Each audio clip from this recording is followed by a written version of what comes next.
Hello guys, it's crazy worm. നമുക്കിന്ന് basic സയൻസിൽ, അതായത് സ്റ്റാൻഡേർഡ് 7 ബേസിക് സയൻസിൽ 3ാമത്തെ ചാപ്റ്റർ പഠിക്കാം, വൈദ്യുതിയുടെ ലോകം. അപ്പോൾ ഇതിന് മുമ്പ് നമ്മൾ പഠിച്ച ചാപ്റ്റർ എന്തായിരുന്നു? അത് ആസിഡും ബേസുകളും ആയിരുന്നു. ആസിഡുകളും ബേസുകളെയും പറ്റിയാണ് പഠിച്ചത്.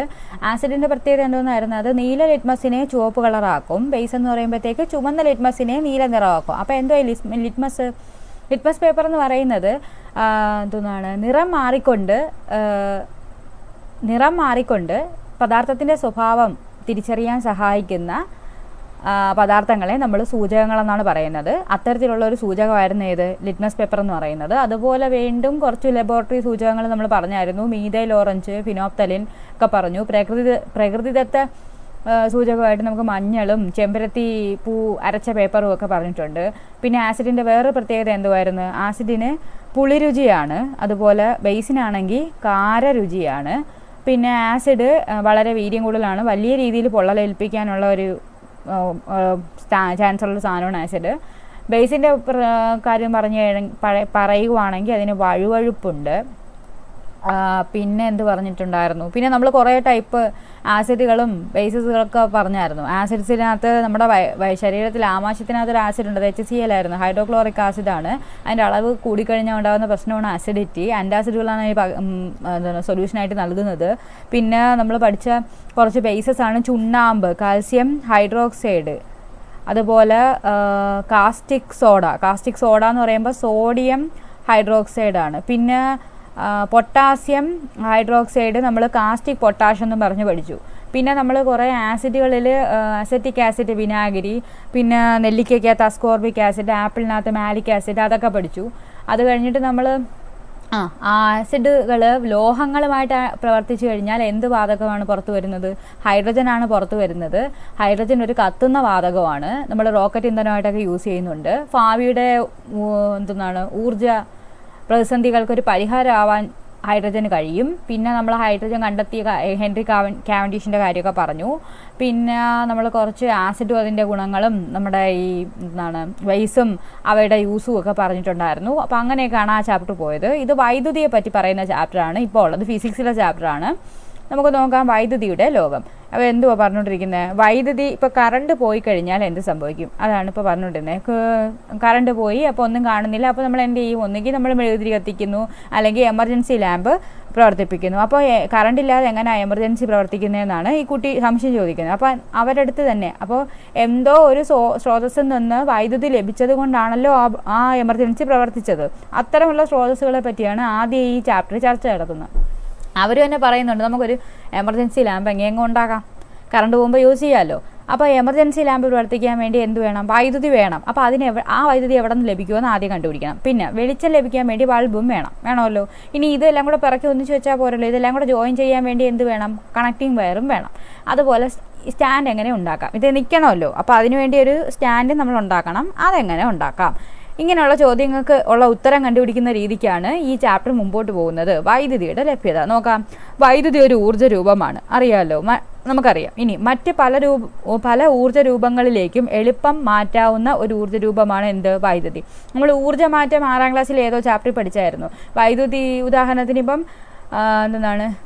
ഫാൻ കറങ്ങുന്നു എന്ന് പറഞ്ഞാൽ അതിൻ്റെ അർത്ഥം എന്താണ്? വൈദ്യുതി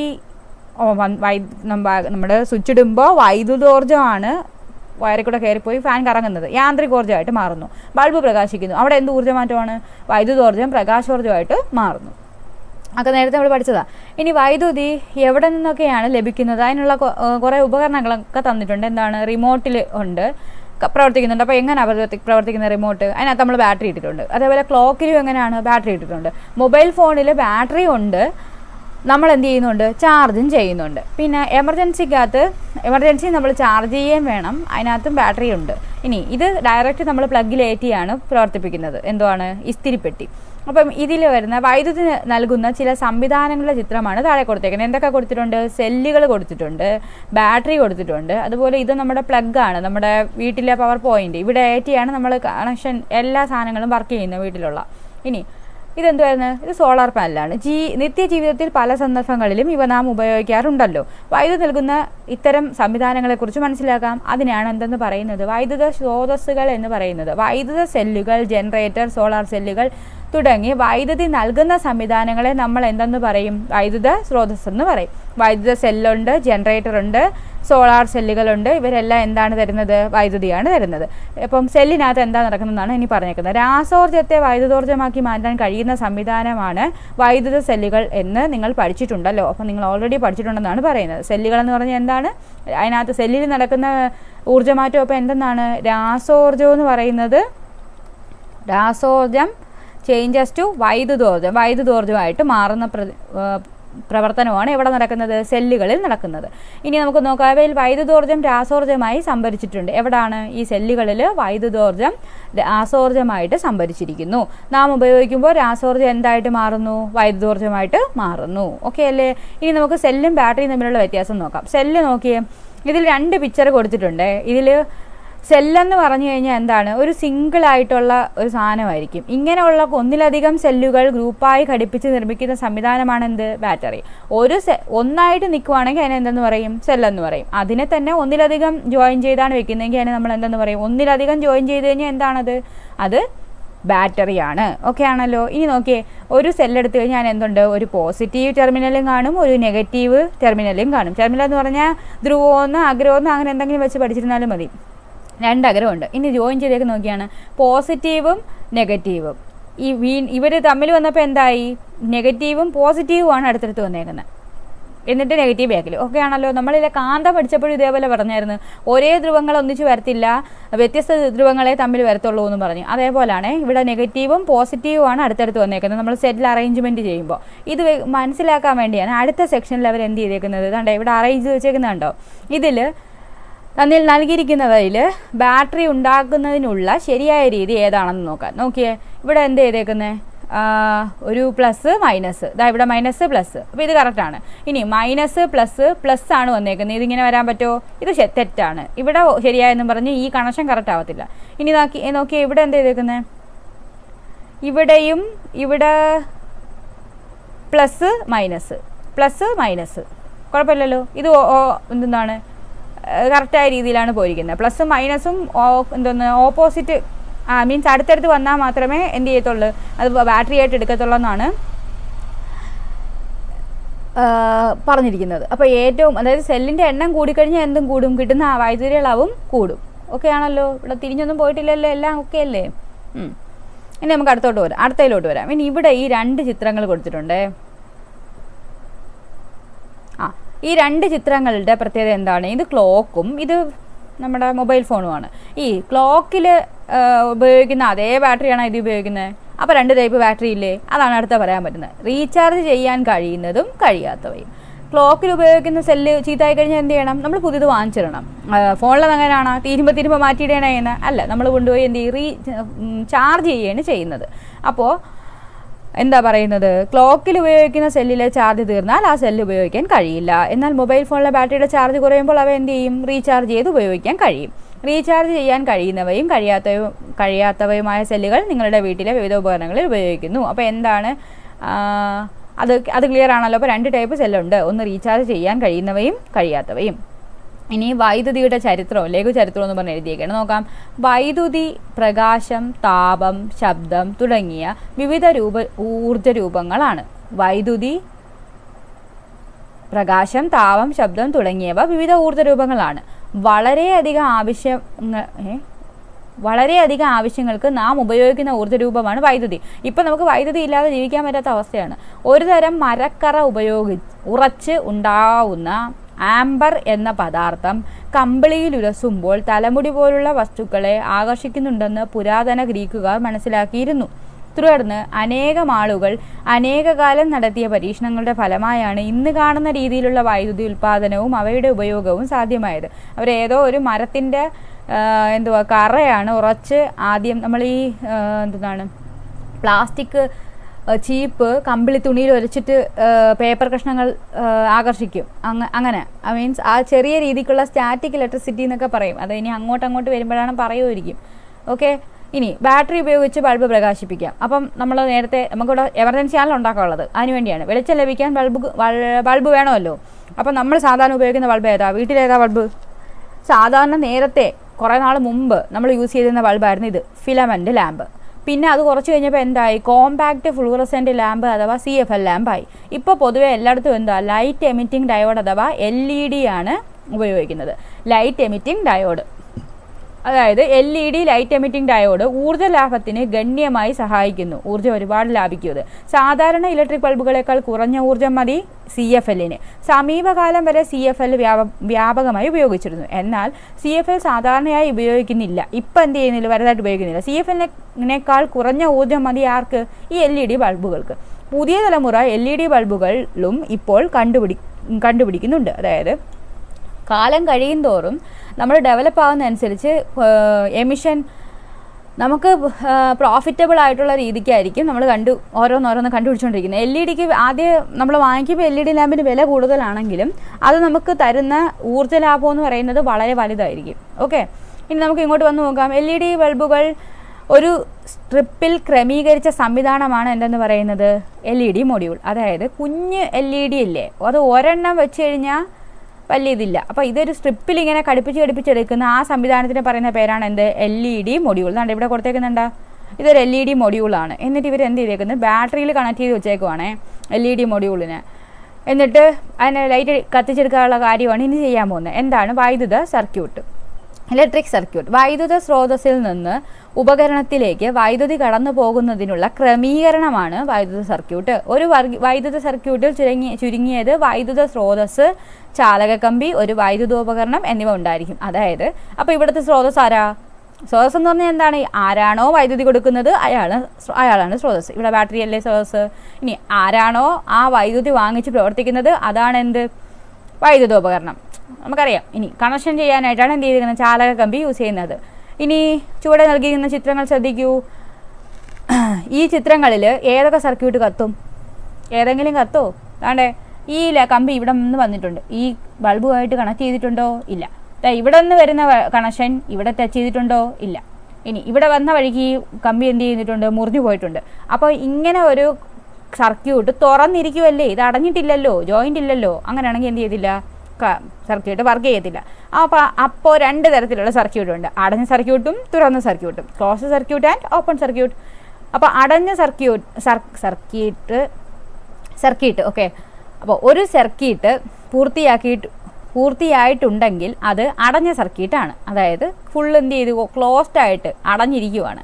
സർക്യൂട്ട് പൂർത്തിയായിട്ടില്ലെങ്കിൽ അത് തുറന്ന സർക്യൂട്ടാണ്, അത് ഓപ്പൺ സർക്യൂട്ട് എന്ന് പറയും. തുറന്ന് കിടക്കുവാണ്, എവിടെയെങ്കിലും ഗ്യാപ്പ് ഉണ്ടെങ്കിൽ എന്ത് പറ്റും, അത് തുറന്ന സർക്യൂട്ടാണ്. അടഞ്ഞ സർക്യൂട്ടിൽ മാത്രമേ എന്ത് ചെയ്യത്തുള്ളൂ, ഉപകരണങ്ങൾ പ്രവർത്തിക്കുകയുള്ളൂ. അപ്പം ഒരു സർക്യൂട്ടിനകത്ത് ഉപകരണം പ്രവർത്തിക്കണമെങ്കിൽ അത് എന്തായിരിക്കണം, അത് അടഞ്ഞിരിക്കണം. ഇനി നമുക്കൊന്ന് ആലോചിക്കാം. എന്താ ഇവിടെ ഒരു പിക്ചർ കൊടുത്തിട്ടുണ്ട്. ഇതിൽ അടഞ്ഞ ഏതാ? ഇത് അടഞ്ഞിട്ടുണ്ടല്ലോ. ഇതിൻ്റെ എല്ലാ സ്ഥലത്തും ജോയിൻ ചെയ്തിട്ടുണ്ട്. ഇത് ക്ലോസ്ഡ് അല്ലെങ്കിൽ അടഞ്ഞ സർക്യൂട്ടാണ്. ഇനി ഇവിടെ ആണെങ്കിൽ ഇതാ ഇവിടെ ഓട്ടടപ്പുണ്ട്, അതെന്താണ്, ഓപ്പൺ സർക്യൂട്ട് അല്ലെങ്കിൽ തുറന്ന സർക്യൂട്ടാണ്. ഇനി അപ്പം നമ്മൾ ഈ റൂമിലൊക്കെ ഇടുന്ന ഫാനും ലൈറ്റും ഒക്കെ എന്ത് ടൈപ്പ് സർക്യൂട്ടാണ്? അത് കറങ്ങണമെങ്കിൽ എന്താണ്, ക്ലോസ്ഡ് ആയിരിക്കണമല്ലോ. അപ്പോൾ കറങ്ങണ്ടെങ്കിലോ? അപ്പോൾ ഈ ഓപ്പൺ സർക്യൂട്ടിനെ ക്ലോസ്ഡ് ആക്കുന്ന സാധനം ഇതിൻ്റെ ഇടയ്ക്ക് ആരോ ഇല്ലേ, അതാണ് ആര്, സ്വിച്ച്.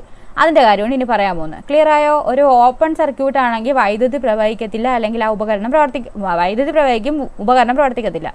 അപ്പോൾ ആ സർക്യൂട്ട് എന്താവണം, ക്ലോസ്ഡ് ആവണമെങ്കിൽ ആയാലേ എന്ത് ചെയ്യത്തുള്ളൂ, ആ സർക്യൂട്ടിലെ ഉപകരണങ്ങളൊക്കെ പ്രവർത്തിക്കൂ. നമ്മൾ ഈ സ്വിച്ച് ഇടുമ്പോഴല്ലേ ഫാൻ കറങ്ങുകയും, അല്ലെങ്കിൽ സ്വിച്ച് ഇടുമ്പോഴാണ് ലൈറ്റ് കത്തുന്നത്.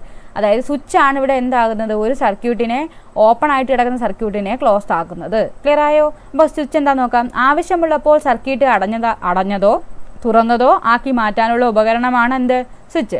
സ്വിച്ച് ഓൺ ആക്കുമ്പോൾ സർക്യൂട്ട് അടയുന്നു, സ്വിച്ച് ഓഫ് ആക്കുമ്പോൾ സർക്യൂട്ട് തുറക്കുന്നു. അതൊക്കെ എപ്പോഴും നമുക്ക് ലൈറ്റ് ഫാനും വേണ്ടല്ലോ. ഇനി നമുക്ക് നോക്കാം വിവിധതരം സ്വിച്ചുകൾ. പല സന്ദർഭങ്ങളിൽ വിവിധതരം സ്വിച്ചുകൾ നാം ഉപയോഗിക്കാറുണ്ട്. അവ പരിചയപ്പെടാം. ഇത് നമ്മൾ സാധാരണ സ്വിച്ച്, ഫാനിൻ്റെ ലൈറ്റിൻ്റെയൊക്കെ സ്വിച്ച്. ഈ 2 വേ സ്വിച്ച് എന്താണ്, അതായത് ഒരു ലൈറ്റ് ഇടാൻ തന്നെ ചിലപ്പോൾ 2 സ്ഥലത്ത് എന്ത് കാണും, സ്വിച്ച് വെക്കും. അങ്ങനത്തെ സ്വിച്ചുകളാണ് നമ്മൾ എന്ത് പറയുന്നത്, 2 വേ സ്വിച്ച് എന്നൊക്കെ പറയുന്നത്. അതായത് ഇപ്പം എവിടെയെങ്കിലും ഒരു സ്ഥലത്ത് ലൈറ്റ് ഇടണം. ഉദാഹരണത്തിന് നമുക്ക് വീട്ടിൻ്റെ വെളിയിൽ നൈറ്റ് ലൈറ്റ് ഇടണമെങ്കിൽ ഒരു സ്വിച്ച് ഫ്രണ്ടിലും ഒരു സ്വിച്ച് ബാക്കിലും വെച്ചിരുന്നാൽ ഫ്രണ്ടിൽ നിന്നിട്ടാലും ബാക്കിൽ നിന്നിട്ടാലും എന്താവും, ലൈറ്റ് കത്തും. അങ്ങനെയുള്ള സ്വിച്ചുകളെയാണ് നമ്മൾ 2-വേ സ്വിച്ച് എന്ന് പറയുന്നത്. പിന്നെ ബെൽ സ്വിച്ച്, അതറിയാം നമ്മൾ കോളിംഗ് ബെല്ലിന് വെക്കുന്ന സാധാരണ സ്വിച്ചാണ്. ഇതെന്തുവാണ്? Push button switch. ഇത് എമർജൻസി സിറ്റുവേഷൻസിന് വേണ്ടി യൂസ് ചെയ്യുന്ന ഒരു സാധനമാണ് പുഷ് ബട്ടൺ സ്വിച്ച് എന്ന് പറയുന്നത്. പിന്നെ എന്തുവാണ്? പിന്നെ സ്ലൈഡിങ് സ്വിച്ച്, ഇങ്ങോട്ടും മാറ്റാം അങ്ങോട്ടും മാറ്റാം, അങ്ങനത്തെ ടൈപ്പ്. പിന്നെ നമ്മുടെ മെയിൻ സ്വിച്ച്, നമ്മൾ വീട്ടിൻ്റെയൊക്കെ ഫ്രണ്ടിൽ കാണും, എന്താണ് മെയിൻ സ്വിച്ച്. ഇനി എന്ത് പറയുന്നത്? ഒഴുകുന്ന വൈദ്യുതി. അപ്പോൾ നമ്മൾ ഇത്രയും നേരം സ്വിച്ച് ഓൺ ചെയ്യുമ്പോഴാണല്ലോ എന്താണ് സർക്യൂട്ടിൽ വൈദ്യുതി പ്രവഹിക്കുന്നത്. അപ്പോൾ വൈദ്യുതി കടത്തിവിടുന്നതിനും കടത്തിവിടാത്തതുമായിട്ടുള്ള വസ്തുക്കളുണ്ട്. അപ്പോൾ വൈദ്യുതി എന്തുവാ? നമ്മൾ പറഞ്ഞു ഒരു സർക്യൂട്ട് ഓപ്പൺ ആണ്, അതിനെ നമ്മൾ സ്വിച്ച് വെച്ചിട്ട് എന്ത് ചെയ്തു? ക്ലോസ് ചെയ്യുമ്പോൾ വൈദ്യുതി ഈ ഒരു സ്ഥലത്ത് നിന്നാൽ ശരിയാവത്തില്ലല്ലോ, അതിങ്ങനെ ഇരിക്കുകയാണെന്നാണ് പറയുന്നത്. അപ്പോൾ ഇത് പ്രവഹിക്കണമെങ്കിൽ ഈ സാധനം എന്ത് മെറ്റീരിയൽ ആയിരിക്കണം എന്നുള്ളതാണ് അടുത്ത പറയാൻ പോകുന്നത്. അതിനാണ് അവർ വീണ്ടും ഒരു ഒരു പരീക്ഷണമൊക്കെ കൊടുത്തിട്ടുണ്ട്. അത് പറഞ്ഞു വരുന്നത് എന്തിലോട്ടാണെന്ന് വെച്ച് കഴിഞ്ഞാൽ വൈദ്യുതി കടത്തിവിടുന്നവയും കടത്തിവിടാത്തവയിലേക്കുമാണ്. ചാലകങ്ങളും ഇൻസുലേറ്ററുകളും. വൈദ്യുതി കടത്തിവിടുന്ന വസ്തുക്കളാണ് എന്ത്? ചാലകങ്ങൾ അഥവാ കണ്ടക്ടറുകൾ. വൈദ്യുതി കടത്തിവിടാത്ത വസ്തുക്കളെ നമ്മൾ എന്തെന്ന് പറയും? ഇൻസുലേറ്റേഴ്സ് എന്ന് പറയും. ഇരുമ്പ്, സ്വർണം, ചെമ്പ്, സ്റ്റീല്, ഗ്രാഫൈറ്റ്, ജലം തുടങ്ങിയ വൈദ്യുത ചാലകങ്ങളാണ്. ഇരുമ്പ് കടത്തിവിടും, സ്വർണം, ചെമ്പ്, സ്റ്റീല്, ഗ്രാഫൈറ്റ്, ജലമൊക്കെ അപ്പോൾ വൈദ്യുതി കടത്തിവിടും. അതെല്ലാം വൈദ്യുത ചാലകങ്ങളാണ്. ഉണങ്ങിയ മരക്കഷ്ണം, കടലാസ്, പ്ലാസ്റ്റിക്, തുണി തുടങ്ങിയവ എന്താണ്? ഇൻസുലേറ്ററുകളാണ്. നമ്മൾ സ്വിച്ചില്ലേ, അപ്പോൾ സ്വിച്ചിൽ തൊടുമ്പോൾ നമുക്ക് ഷോക്ക് അടിക്കാറുണ്ടോ? ഇല്ല. സ്വിച്ച് അപ്പോൾ ഉണ്ടാക്കിയിരിക്കുന്നത് എന്തുകൊണ്ടാണ്? വൈദ്യുതി കടത്തിവിടാൻ പറ്റാത്ത ഇൻസുലേറ്ററുകൾ കൊണ്ടാണ് തന്നെയല്ലോ. സ്വിച്ച് ഓൺ ചെയ്യുമ്പോൾ വൈദ്യുതി കടന്നു പോകുന്ന ഭാഗങ്ങളിൽ നാം സ്പർശിക്കുന്നുണ്ടോ? ഇല്ലല്ലോ. വൈദ്യുതോപകരണങ്ങളിൽ നാം തൊടുന്ന ഭാഗങ്ങളെല്ലാം നിർമ്മിച്ചിരിക്കുന്നത് എന്തുകൊണ്ടാണ്? ഇൻസുലേറ്റർ ഉപയോഗിച്ചാണ്. നമുക്ക് ഇസ്തിരിപ്പെട്ടി എടുത്ത് നോക്കിയാലും നമുക്കത് മനസ്സിലാവും. ഇസ്തിരിപ്പെട്ടി സാധാരണ ഇങ്ങനെയാണല്ലോ ഇരിക്കുന്നത്. അപ്പോൾ ഇതിനൊരു പിടി കാണുമല്ലോ. ഇസ്തിരിപ്പെട്ടി അല്ലേ ഇത്? ഇങ്ങനെയൊക്കെ ഇരിക്കട്ടെ. ഇസ്തിരിപ്പെട്ടിക്കകത്ത് നമ്മൾ പിടിച്ചിരിക്കുന്ന ഭാഗം എന്ന് പറയുന്നത് അതെന്തായിരിക്കും? ഇൻസുലേറ്റർ ആയിരിക്കും. ഇവിടെ എന്തായിരിക്കും? ഇവിടെയൊക്കെ കറണ്ട് പാസ് ചെയ്യുന്ന ഏരിയ ആയിരിക്കും ബാക്കി. പിന്നെ അതേപോലെ തന്നെയാണ് ബാക്കി വൈദ്യുത ഉപകരണങ്ങളിലും നമ്മൾ തൊടാൻ ചാൻസുള്ള ഭാഗങ്ങളെല്ലാം നിർമ്മിച്ചിരിക്കുന്നത് എന്തുകൊണ്ടായിരിക്കും? ഇൻസുലേറ്ററുകൾ കൊണ്ടായിരിക്കും. എന്നാൽ വൈദ്യുതി കടന്നു പോകേണ്ട ഭാഗങ്ങളിൽ എന്തായിരിക്കും? ചാലകങ്ങളുമായിരിക്കും. അപ്പം വൈദ്യുത ബൾബിലേക്ക് വൈദ്യുതി കടന്നു പോകുന്ന ചെമ്പ് കമ്പി എന്ത് പൊതിഞ്ഞിട്ടുണ്ട്? പ്ലാസ്റ്റിക് പൊതിഞ്ഞിട്ടുണ്ട്. അതേപോലെ തന്നെയാണ് ഈ ഇസ്തിരിയുടെ കാര്യവും പറയുന്നത്. ഇതുപോലെ നമുക്ക് പിന്നെ ഒരു സാധനം വന്നാൽ ഈ ഇൻസുലേഷൻ ടേപ്പ് കണ്ടിട്ടുണ്ടോ? അഥവാ വയർ എവിടെയെങ്കിലും മുറിഞ്ഞു പോവുകയാണെങ്കിൽ നമ്മൾ അതിനെ പിടിച്ച് ജോയിൻ ചെയ്തിട്ട് എന്ത് ചെയ്യും? ഈ ടേപ്പ് അങ്ങ് ഒട്ടിച്ച് റെഡിയാക്കും. കാര്യം കറണ്ട് എന്ത് ചെയ്യരുത്?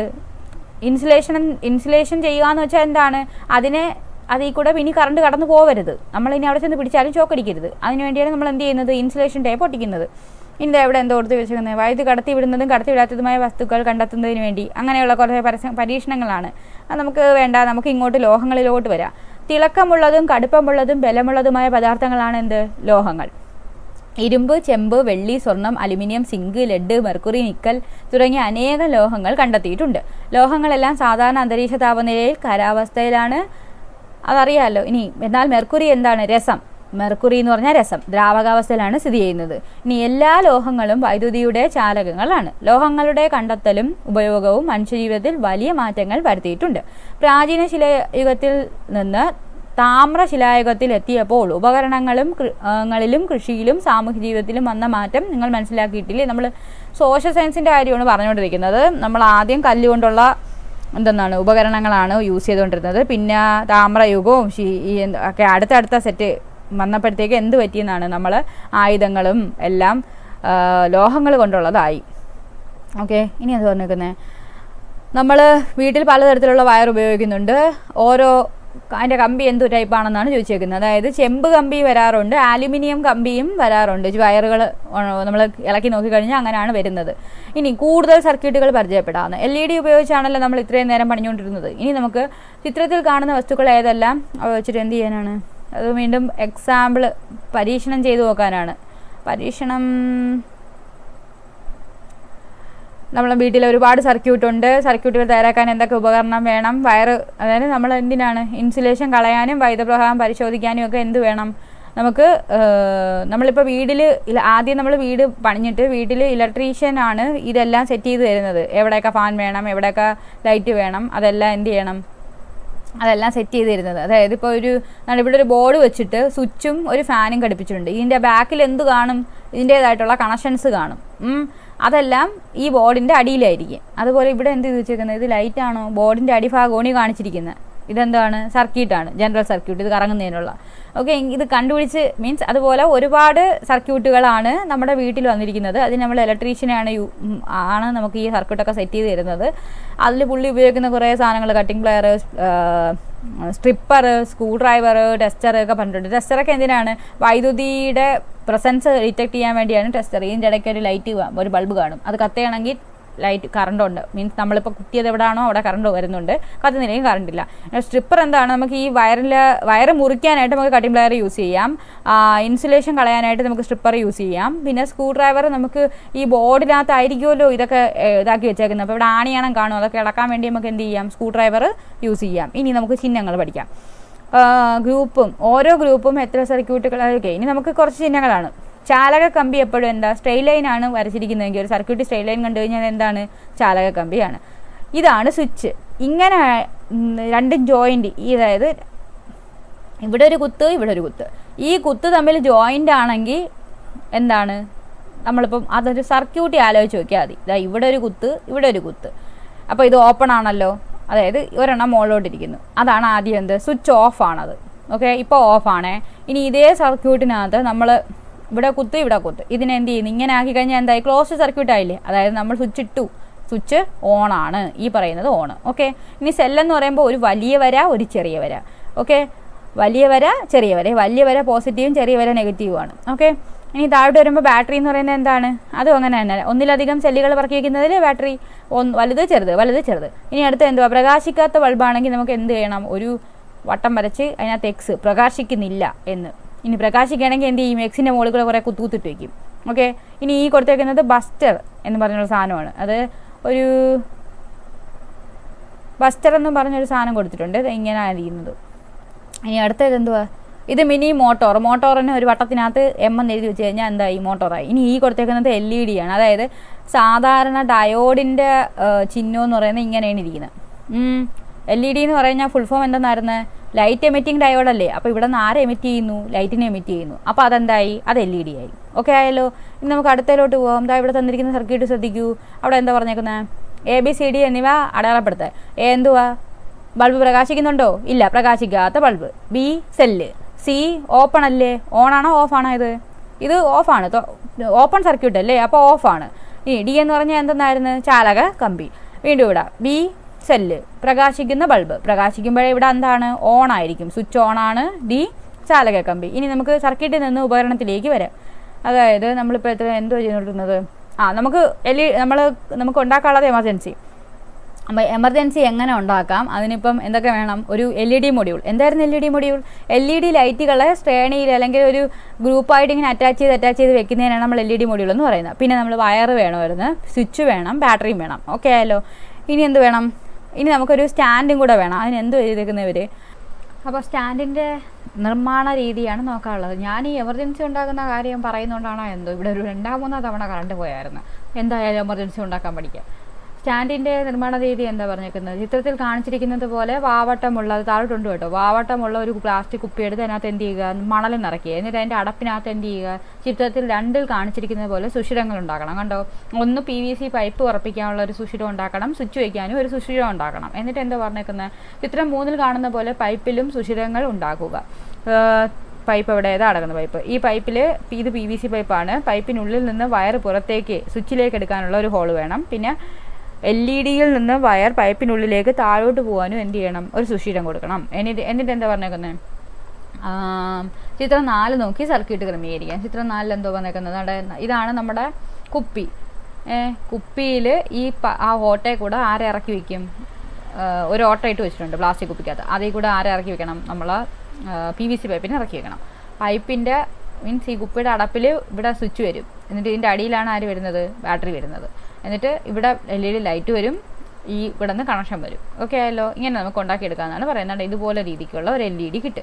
എമർജൻസി ലാമ്പ് നിർമ്മിക്കുമ്പോൾ താഴെ കൊടുത്തിരിക്കുന്ന കാര്യം എന്ത് ചെയ്യണം? ശ്രദ്ധിക്കണം. LED-യിൽ നിന്ന് സ്വിച്ചിലേക്കും സ്വിച്ചിൽ നിന്ന് ബാറ്ററിയിലേക്കും പോകുന്ന വയർ പുറത്ത് കാണാത്ത വിധം സർക്യൂട്ട് ക്രമീകരിക്കണം. ഓക്കെ, ബാറ്ററി മണലിൽ ഉറപ്പിച്ച് വെക്കണം. ബാറ്ററി എന്ത് വരരുത്, മറഞ്ഞു പോകരുത്. ഇനി എമർജൻസി ലാമ്പ് കുപ്പിയിൽ പിടിച്ച് മാത്രമേ എടുക്കാവൂ. അല്ലാതെ ഇവിടെ പിടിച്ചെടുത്ത് കഴിഞ്ഞാൽ അത് ഊരി കൈ വരും. എവിടെ പിടിച്ചെടുക്കണം? ഇവിടെ പിടിച്ചെടുക്കണം. ഓക്കെ. എല്ലാ ഭാഗത്തും വെളിച്ചം ലഭിക്കാൻ ഒന്നിലധികം LED മൊഡ്യൂളുകൾ ഉപയോഗിക്കാം. നമുക്ക് കറങ്ങി എന്ത് ചെയ്യും, ലൈറ്റ് കിട്ടും. ഓക്കെ. എമർജൻസി ലാമ്പ് ഭംഗിയാക്കാൻ വിവിധ നിറത്തിലുള്ള ഇൻസുലേഷൻ ടേപ്പ് ഉപയോഗിക്കാം. ഓരോ ഗ്രൂപ്പും നിർമ്മിച്ച എമർജൻസി ലാമ്പുകൾ പ്രദർശിപ്പിക്കുന്നത് കൊച്ചുങ്ങൾക്കുള്ളതാണ്. നമുക്ക് പ്രവർത്തനക്ഷമതയൊക്കെയാണ് നോക്കുന്നത്. ഗാർഹിക വൈദ്യുതിയിലോട്ടാണ് വരുന്നത്. നമ്മളിപ്പോൾ ബാറ്ററിയുടെ കേസ് എടുത്തു കഴിഞ്ഞാൽ 9 വാട്ട് ബാറ്ററി ഒക്കെയാണ് ഈ കാണിച്ചിരിക്കുന്നത്. പിന്നെ ഉള്ള നമുക്ക് ഇപ്പോൾ ഒരു 1.5 വാട്ടൊക്കെയാണ് സാധാരണ ഈ നമ്മൾ എന്താണ് ഈ അല്ലാതെ ഉള്ള കുഞ്ഞ് ബാറ്ററി എടുത്തില്ലേ, അത് 1.5 അത്രയൊക്കെ വോൾട്ടേജ് കുറവുള്ള സാധനമാണ് പറയുന്നത്. അപ്പോൾ വീട്ടിൽ ഉപയോഗിക്കുന്ന വൈദ്യുതി എന്തായിരിക്കും, വോൾട്ടേജ് കൂടിയതായിരിക്കുമല്ലോ. അത് എത്രയാണെന്നാണ് പറയുന്നത്, 230 വോൾട്ട് വൈദ്യുതിയാണ് വീട്ടിലെത്തുന്നത്. അപ്പോൾ ശക്തി കൂടിയ വൈദ്യുതി നമ്മൾ എന്ത് ചെയ്യരുത്, നമ്മൾ സർക്യൂട്ട് ഉണ്ടാക്കി കളിക്കുന്ന സമയത്ത് അതിലൊന്നും എടുത്ത് കൊടുക്കരുത്. ഒന്നുകിൽ സർക്യൂട്ട് കത്തിപ്പോകും, നമുക്ക് ഷോക്ക് അടിക്കും, അങ്ങനെയൊക്കെയുള്ള പ്രശ്നം വരും. നോക്കൂ, എന്താണ് വൈദ്യുതി ഷോക്ക്? ശരീരത്തിലൂടെ വൈദ്യുതി പ്രവഹിക്കുമ്പോൾ ഷോക്ക് കേൾക്കുന്നു. അതായത് നമ്മൾ ശരീരത്തിൽ വൈദ്യുതി കയറി പോകുമ്പോഴത്തേക്ക് എന്ത് പറ്റും, ഷോക്ക് കേൾക്കും. ജീവനുള്ള കോശങ്ങളിൽ വെള്ളത്തിൻ്റെ സാന്നിധ്യമുള്ളതിനാൽ ശരീരം വൈദ്യുതി ചാലകമാണ്. കോശത്തിൽ എന്തുണ്ട്, കോശദ്രവ്യം ഉണ്ടല്ലോ. നമ്മൾ 6ാം ക്ലാസ്സിൽ ബയോളജി അല്ല ബേസിക് സയൻസിൽ പഠിച്ചതാ. ജീവനുള്ള കോശങ്ങളിൽ വെള്ളത്തിൻ്റെ സാന്നിധ്യമുള്ളതിനാൽ ശരീരം വൈദ്യുത ചാലകമാണ്. അതായത് പൊട്ടിയ വൈദ്യുത ലൈനോ ഇൻസുലേഷൻ ഇല്ലാത്ത സർക്യൂട്ട് പോലുള്ള ഒരു ബാഹ്യ വൈദ്യുത സ്രോതസ്സോ ശരീരവുമായി സമ്പർക്കത്തിലെത്തുമ്പോൾ വൈദ്യുതാഘാതം സംഭവിക്കുന്നു. ഇത് ചില സമയങ്ങളിൽ ഗുരുതരമായ പൊള്ളലേൽപ്പിക്കുന്നു. വൈദ്യുത ആഘാതം മൂലമുണ്ടാകുന്ന മരണത്തിൻ്റെ പ്രധാന കാരണം എന്താണ്, ഹൃദയാഘാതമാണ്. വൈദ്യുത ഷോക്ക് എന്ന് പറയുമ്പം ശരീരം ഒരു ചാലകം പോലെയാണ് പ്രവർത്തിക്കുന്നത്. ഇനി എന്താ പറയുന്നത്, ഷോക്ക് അടിക്കാൻ ഇടയുള്ള സാഹചര്യങ്ങൾ കണ്ടെത്തി അടയാളപ്പെടുത്താനാണ്. ഗുണനിലവാരമുള്ള ഉപകരണങ്ങൾ ഉപയോഗിക്കുന്നു. അപ്പോൾ ഷോക്ക് അടിക്കുമോ? ഇല്ല. ഇനി സ്വിച്ച് ഓണായിരിക്കുമ്പോൾ ബൾബ് മാറ്റുന്നു. അതൊരുമാതിരി മണ്ടൻ പരിപാടിയാണ്. ഷോക്ക് അടിച്ചിരിക്കും. കാര്യം സ്വിച്ച് ഓണാക്കുന്നത് തന്നെ ലൈറ്റ് കത്താനാണ്. ആ കത്താൻ പോകുന്ന ലൈറ്റാണ് നമ്മൾ ഊരിയിട്ട് പുതിയ ലൈറ്റ് ഇടുന്നത്. ഓക്കെ. അപ്പോൾ നമ്മൾ ഒരു കാരണവശാലും എന്ത് ചെയ്തത്, സ്വിച്ച് ഇട്ടിട്ട് ബൾബ് മാറ്റാൻ പോകരുത്, ഷോക്ക് അടിക്കും. സ്വിച്ച് ഇടുക, ഓഫ് ചെയ്തിട്ട് വേണം ബൾബ് മാറ്റാൻ. ഇനി നനഞ്ഞ കൈ കൊണ്ട് സ്വിച്ച് ഓൺ ചെയ്യുന്നു, അതും ഷോക്ക് അടിക്കും. അതായത് സ്വിച്ച് ഇങ്ങനെയല്ലേ ഇരിക്കുന്നത്. അപ്പോൾ എന്തെങ്കിലും സ്വിച്ചിൽ ചെറിയ ഷോർട്ട് കണക്ഷൻ വല്ല പ്രശ്നം ഉണ്ടെങ്കിലും നമുക്ക് എന്ത് ചെയ്യും, നനഞ്ഞിരിക്കുകയാണെങ്കിൽ നമുക്ക് ഷോക്ക് അടിക്കും. ഇനി മെയിൻ സ്വിച്ച് ഓഫ് ചെയ്ത ശേഷം ഫാൻ അഴിക്കുന്നു, അപ്പോൾ ഷോക്ക് അടിക്കുമോ? ഇല്ല, ഷോക്ക് അടിക്കത്തില്ല. കാരണം മെയിൻ സ്വിച്ച് ഓഫ് ആണല്ലോ. അപ്പോൾ ഇനി ഫാൻ അല്ല ലൈറ്റ് അല്ല എന്ത് വേണമെങ്കിലും അവിടെ ആ സർക്യൂട്ട് നൂരാം, കുഴപ്പമൊന്നുമില്ല. ഇനി സ്വിച്ച് ഓഫ് ആക്കാതെ പ്ലഗ് പിൻ ഊരുന്നു. സാധാരണ ആളുകൾ ചെയ്യുന്നൊരു പരിപാടിയാണ്. നമ്മൾ ഈ 3 പിന്നിൻ്റെ പ്ലഗൊക്കെ ഏറ്റിയിരിക്കുമല്ലോ, ഇങ്ങനത്തെ പ്ലഗുകളൊക്കെ ഏറ്റിയിട്ട് ആ സ്വിച്ച് ഓഫ് ആക്കാതെ നമ്മൾ ആദ്യം ഇത് വലിച്ചു വരും. എന്നിട്ട് പിന്നെ നമുക്ക് സൗകര്യം ഉണ്ടെങ്കിൽ ഓഫ് ചെയ്യും. അങ്ങനെയൊക്കെ ചെയ്യുന്നത് ഷോക്ക് അടിക്കാൻ ചാൻസ് ഉണ്ട്.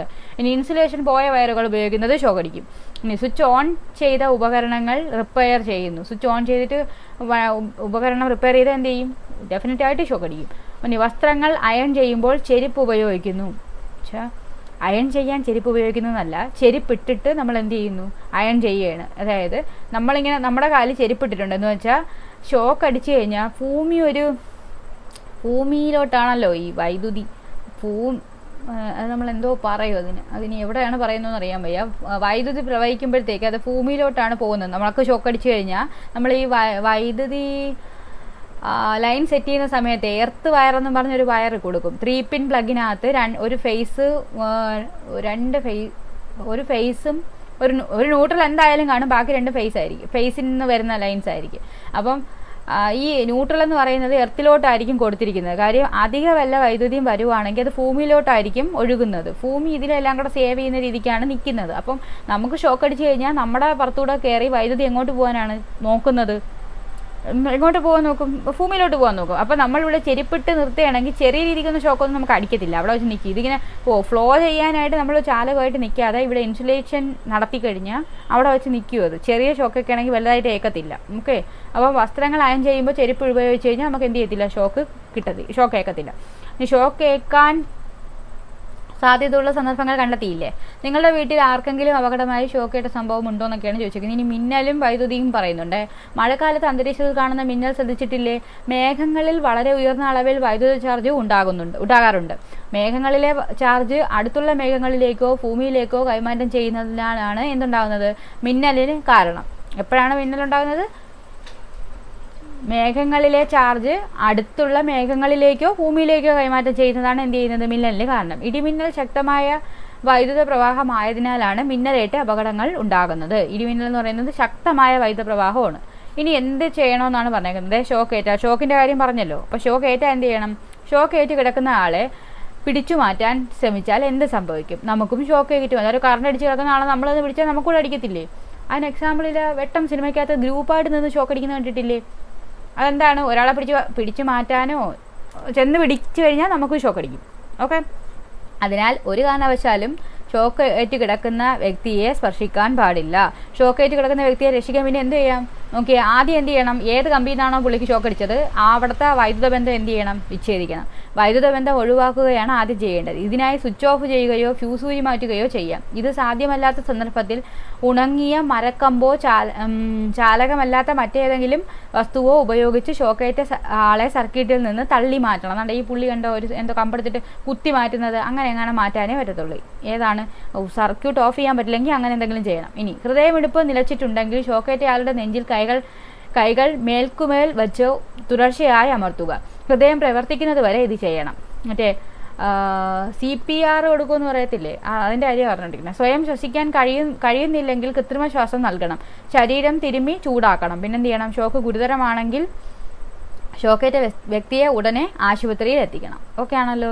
ഇനി നമ്മൾ ജനറേറ്ററിലോട്ടാണ് വരുന്നത്. നമ്മൾ ആദ്യം കുറച്ച് പിക്ചർ കാണിച്ചില്ല, അതിൻ്റെ ബേസിസിലാണ് പറഞ്ഞിരിക്കുന്നത്. ജനറേറ്റർ എന്താ, മേളകളോ PTA പൊതുയോഗങ്ങളോ നടക്കുമ്പോൾ സ്കൂളിൽ ജനറേറ്റർ കൊണ്ടുവയ്ക്കാറില്ലേ. ജനറേറ്റർ എന്തിനാണ് യൂസ് ചെയ്യുന്നത്, അതായത് എങ്ങനെയാണ് വർക്ക് ആവുന്നത്, പെട്രോൾ, ഡീസൽ, മണ്ണെണ്ണ തുടങ്ങിയ ഇന്ധനങ്ങളിൽ നിന്നും ഊർജ്ജം ഉപയോഗിച്ചാണ് ജനറേറ്റർ പ്രവർത്തിച്ച് വൈദ്യുതി ഉണ്ടാകുന്നത്. ജനറേറ്ററിൽ രാസോർജ്ജം ആദ്യം യാന്ത്രികോർജ്ജം ആവും, പിന്നീട് വൈദ്യുതോർജ്ജമായി മാറുന്നുവെന്ന് നിങ്ങൾ പഠിച്ചിട്ടുണ്ട്. ജനറേറ്റർ എപ്പോഴും എന്താണ് ചെയ്യുന്നത്, യാന്ത്രികോർജ്ജം വൈദ്യുതോർജ്ജമാക്കുകയാണ് ചെയ്യുന്നത്. അതായത് രാസോർജ്ജം എന്ന് പറയുമ്പോൾ പെട്രോൾ, അത് വെച്ചിട്ട് ഇത് വർക്ക് ചെയ്താണ് എന്തുണ്ടാവുന്നത്, നമുക്ക് വൈദ്യുതോർജ്ജം ഉണ്ടാകുന്നത്. യാന്ത്രികോർജ്ജം വൈദ്യുതോർജ്ജം ആവുന്നു. ആ യാന്ത്രികോർജ്ജം എവിടെ നിന്ന് കിട്ടുന്നു, അത് രാസോർജ്ജം, ഈ ഇന്ധനങ്ങളിലുള്ള രാസോർജ്ജത്തിൽ നിന്നാണ് കിട്ടുന്നത്. ഇനി എന്താണ്, ഇത് ഉപയോഗിക്കുമ്പോൾ എന്ത് പറ്റും, ഡീസലിൻ്റെ വിലയും മലിനീകരണവും ഇതെല്ലാം എന്താണ് ഒരു പ്രശ്നമാണ് ജനറേറ്റർ യൂസ് ചെയ്യുന്നതിൻ്റെ. ഇനി ജലവൈദ്യുത നിലയങ്ങളിലോട്ട് വരാം. ഉയരമുള്ള പോളുകളിലൂടെ വലിച്ചു കെട്ടിയ കമ്പികൾ കണ്ടിട്ടില്ലേ. എവിടെ നിന്നാണ് ഈ കമ്പികൾ വൈദ്യുതി കൊണ്ടുവരുന്നത്, അത് നമ്മളെ ഈ വീട്ടിലെ പോസ്റ്റിൻ്റെ കാര്യമാണ് പറഞ്ഞുകൊണ്ടിരിക്കുന്നത്. ഇങ്ങനെ കെട്ടിയിരിക്കുന്നത് കണ്ടിട്ടില്ലേ എന്ന്. എന്നിട്ട് എന്ത് പറഞ്ഞേക്കുന്നത്, ജലവൈദ്യുത നിലയങ്ങളിലെ വലിയ ജനറേറ്ററുകൾ പ്രവർത്തിച്ച് ഉൽപ്പാദിപ്പിക്കുന്ന വൈദ്യുതിയാണ് നാം പ്രധാനമായും വീടുകളിൽ ഉപയോഗിക്കുന്നത്. ജലവൈദ്യുത നിലയങ്ങളിൽ ജനറേറ്ററുകൾ പ്രവർത്തിക്കുന്നത് എങ്ങനെയാണ്, അതാണ് ഈ പടം കൊടുത്തേക്കുന്നത്. ഇതിപ്പോൾ ഡാമല്ലേ, ഡാമിൻ്റെ ഭാഗത്തുനിന്ന് വെള്ളം എന്ത് ചെയ്യും, ചരിഞ്ഞ ഒരു ഇതിലോട്ട് ഒഴിക്കും. മീൻസ് ചരിഞ്ഞ ഒരു പൈപ്പ് വഴി എന്ത് ചെയ്യും, താഴെയുള്ള ടർബൈനിലോട്ട് ഒഴിക്കും. ഈ ടർബൈൻ കറങ്ങുമ്പോഴത്തേക്ക് യാന്ത്രികോർജ്ജം ഉണ്ടായി. ആ യാന്ത്രികോർജ്ജം വൈദ്യുതോർജ്ജമായിട്ട് ആണ് കൺവേർട്ട് ചെയ്താണ് യൂസ് ചെയ്യുന്നത്. ഓക്കെ, ഇനി നോക്കാം. കേരളത്തിൽ ലഭിക്കുന്ന വൈദ്യുതിയുടെ ഭൂരിഭാഗം ഉൽപ്പാദിപ്പിക്കുന്നത് ഇടുക്കിയിലെ ജലവൈദ്യുത നിലയത്തിലാണ്. ഇന്ധനങ്ങളുടെ വില, മലിനീകരണം തുടങ്ങിയവയുടെ അടിസ്ഥാനത്തിൽ ഡീസൽ ജനറേറ്ററുകളെ അപേക്ഷിച്ച് വൈദ്യുത നിലയങ്ങളുടെ മേന്മ ചർച്ച ചെയ്യൂ. വൈദ്യുത നിലയങ്ങൾ എന്താണ്, ടർബൈൻ കറങ്ങിയാണ് വൈദ്യുതി ഉൽപ്പാദിപ്പിക്കുന്നത്. ജനറേറ്റർ എന്ന് പറയുമ്പോഴത്തേക്ക് ഡീസലിൽ അതിൽ ജനറേറ്റർ വർക്ക് ചെയ്യിപ്പിച്ചാണ് എന്ത് ചെയ്യുന്നത്, ആ യാന്ത്രികോർജ്ജമാണ് പിന്നെ വൈദ്യുതോർജ്ജമാകുന്നത്. അപ്പോൾ നമുക്ക് വളരെയധികം പൊല്യൂഷൻ ആവും. ഇവിടെ വൈദ്യുതി ഉൽപ്പാദിപ്പിക്കാനുള്ള മറ്റു സാധ്യതകൾ എന്താ, താപവൈദ്യുത നിലയമുണ്ട്, ആണവ വൈദ്യുത നിലയമുണ്ട്, പിന്നെ കാറ്റാടിപ്പാടമുണ്ട്. ഈ കാറ്റാടിപ്പാടത്തിനും ഇതിനെല്ലാം ഓരോ പർട്ടിക്കുലർ കണ്ടീഷൻസും ഉണ്ട്, ഇതൊക്കെ വൈദ്യുതി ഉൽപ്പാദിപ്പിക്കുന്നതിന്.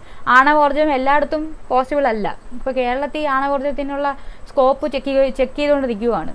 ഇനി ഈ ചിത്രത്തിൽ നിരീക്ഷിക്കൂ. കൽക്കരി, ഡീസൽ എന്നീ ഇന്ധനങ്ങൾ ഉപയോഗിച്ചും കാറ്റിൻ്റെ തിരമാലയുടെയും ശക്തി ഉപയോഗിച്ചും ആണവോർജ്ജം ഉപയോഗിച്ചും വിവിധ രീതിയിൽ നമ്മുടെ രാജ്യത്ത് വൈദ്യുതി ഉൽപ്പാദിപ്പിക്കുന്നുണ്ട്. നമുക്കറിയാമല്ലോ ഇതെല്ലാം. എന്ന് വെച്ചാൽ വലിയ കഥയല്ല പറഞ്ഞുകൊണ്ടിരിക്കുന്നത്. ഇനി എന്താ പറയുന്നത്, solar panel, Chandrayaan 3 solar car. എന്തോ ഇത്, സൂര്യനിൽ നിന്നുള്ള ഊർജ്ജം വൈദ്യുതോർജ്ജമാക്കി മാറ്റുന്നതിനുള്ള സംവിധാനമാണ് സോളാർ സെല്ലുകൾ. ഓക്കെ, സോളാർ സെൽ എന്ന് പറയുന്നത് എന്താണ്, സൂര്യനിൽ നിന്നുള്ള ഊർജ്ജത്തെ, ആ താപോർജ്ജത്തെ അല്ലെങ്കിൽ സൂര്യനിൽ നിന്നുള്ള ഊർജ്ജത്തെ വൈദ്യുതോർജ്ജമാക്കി മാറ്റുന്നു. ഒന്നിലധികം സോളാർ സെല്ലുകൾ ചേർന്നതാണ് സോളാർ പാനൽ. ഇനി ഭാവിയിൽ വരാവുന്ന ഊർജ്ജ പ്രതിസന്ധികളുടെ പരിഹാരമാണ് എന്ത്, സൗരോർജ്ജം എന്ന് പറയുന്നത്. ചെലവ് കുറഞ്ഞ രീതിയിൽ സൗരോർജ്ജം പ്രയോജനപ്പെടുത്താനുള്ള സാങ്കേതിക വിദ്യകൾ വികസിച്ചു വരേണ്ടതുണ്ട് എന്ന് പറഞ്ഞാൽ ഇപ്പം എന്താണ്, ഇത് ചിലവേറിയ പരിപാടിയാണ്.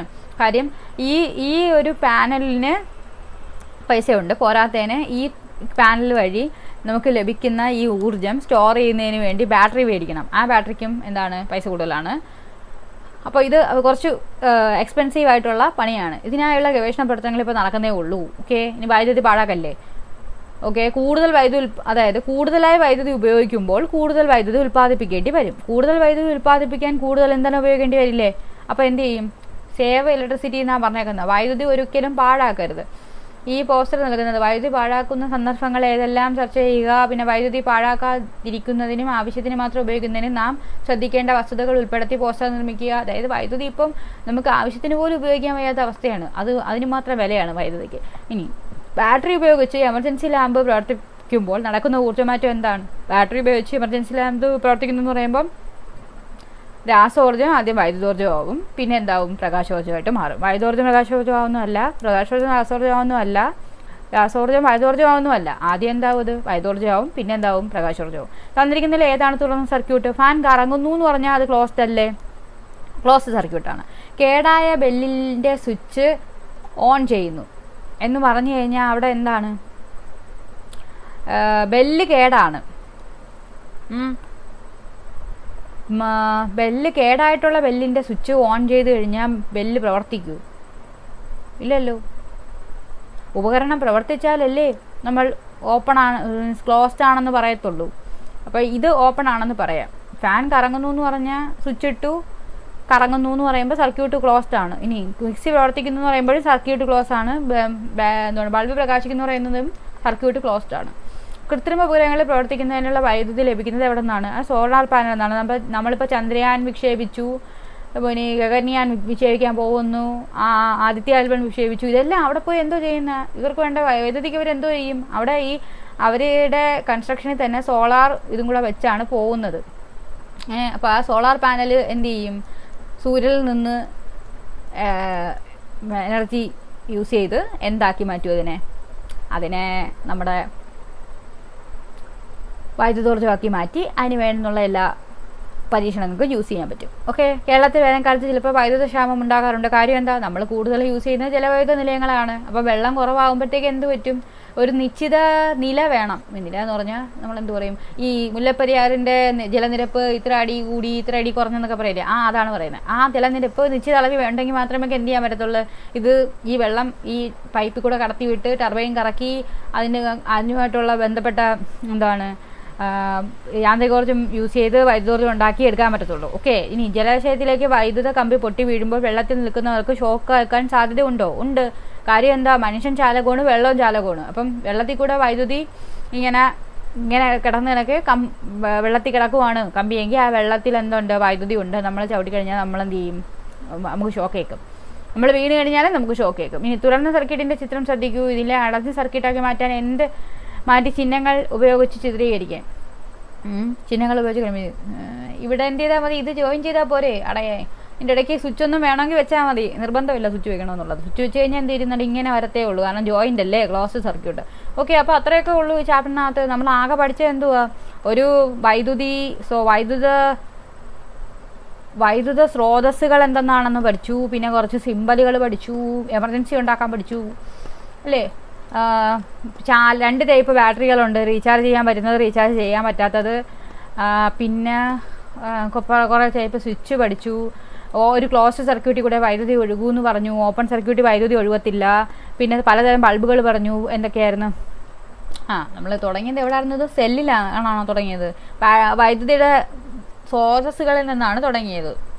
പിന്നെ നമ്മൾ ബാറ്ററി സെല്ലും പറഞ്ഞു. സിംഗിളായിട്ടുള്ളതിനെ ബാറ്ററിയൊന്നും ബാറ്ററികളെല്ലാം കൂടെ ഗ്രൂപ്പാക്കി ഒന്നിലധികം ചേർത്ത് വെച്ച് കഴിഞ്ഞാൽ സെല്ലുകൾ ഒന്നിലധികം ചേർത്ത് വയ്ക്കുമ്പോൾ എന്തോ അത് ബാറ്ററി ആവും. പിന്നെ കഴിഞ്ഞിട്ട് നമ്മൾ സെല്ല് റീചാർജ് ചെയ്യാൻ കഴിയുന്നവൻ കഴിയാത്തവൻ പറഞ്ഞു. പിന്നെ വൈദ്യുതിയുടെ ഒരു ഇത് പറഞ്ഞു. നമ്മൾ ബൾബുകൾ പലതരം, ഇപ്പോൾ filament, CFL, light emitting diode അഥവാ LED, കോമ്പാക്റ്റ് ഫ്ലൂറസെൻ്റ് ലാമ്പാണ് CFL. പിന്നെ നമ്മൾ വൈദ്യുത സർക്യൂട്ടിൻ്റെ കാര്യം പറഞ്ഞു. ക്ലോസ്ഡ് സർക്യൂട്ട് ആണെങ്കിൽ വൈദ്യുതി പ്രവഹിക്കും, ഉപകരണം പ്രവർത്തിക്കും. ഓപ്പൺ സർക്യൂട്ട് ആണെങ്കിൽ എന്ത് ചെയ്യും? ഉപകരണം പ്രവർത്തിക്കത്തില്ല. അങ്ങനെയാണ്. പിന്നെ നമ്മൾ സ്വിച്ച് എന്ന് പറഞ്ഞു. ഓണും ഓഫും ചെയ്യാനായിട്ട് യൂസ് ചെയ്യും. അങ്ങനത്തെ 2 സ്വിച്ച്, 2 കുറച്ചധികം സ്വിച്ചുകൾ പറഞ്ഞു. പിന്നെ വൈദ്യുതി ഒഴുകിക്കൊണ്ടിരിക്കുകയാണ്. ചാലകങ്ങൾ പറഞ്ഞു. ഇൻസുലേറ്റേഴ്സ് പറഞ്ഞു. ഇൻസുലേഷൻ ടാപ്പിൻ്റെ കാര്യം പറഞ്ഞു. പിന്നെ ലോഹങ്ങൾ ഏതൊക്കെയാണ് യൂസ് ചെയ്യുന്നത്? ചെമ്പ്, അലുമിനിയം ഒക്കെയാണ് സാധാരണ വൈദ്യുത സർക്യൂട്ടിൽ വയറുകളിനകത്ത് യൂസ് ചെയ്യുന്നത്. പിന്നെ നമ്മൾ സർക്യൂട്ടിനെ പറ്റി ചിഹ്നങ്ങൾ പഠിച്ചു. സ്വിച്ച്, ചാലക കമ്പി, അതുപോലെ എന്തുവാണ് ബസർ, മിനി മോട്ടോർ, അതുപോലെ തന്നെ LED അതൊക്കെ പറഞ്ഞു. പിന്നെ നമ്മൾ ലാസ്റ്റ്ലി നമ്മളുടെ ലക്ഷ്യം എന്തായിരുന്നു? എമർജൻസി ഉണ്ടാക്കി. പിന്നെ ഷോക്ക് അടിക്കാനുള്ള ചാൻസുകൾ പറഞ്ഞു. ഷോക്ക് അടിക്കാതിരിക്കാൻ ചെയ്യാവുന്ന കാര്യങ്ങൾ പറഞ്ഞു. അടിച്ചു കഴിഞ്ഞാൽ ചെയ്യാനുള്ള കാര്യങ്ങൾ പറഞ്ഞു. അങ്ങനെയൊക്കെ ഉള്ളതെല്ലാം പറഞ്ഞു. ജനറേറ്റർ പറഞ്ഞു. എല്ലാം ഓക്കെ ആണെന്ന് തോന്നുന്നു. വലിയ കുഴപ്പമില്ലാത്തൊരു ചാപ്റ്റർ ആയിരുന്നു. അപ്പോൾ thanks for watching and thanks for learning with me.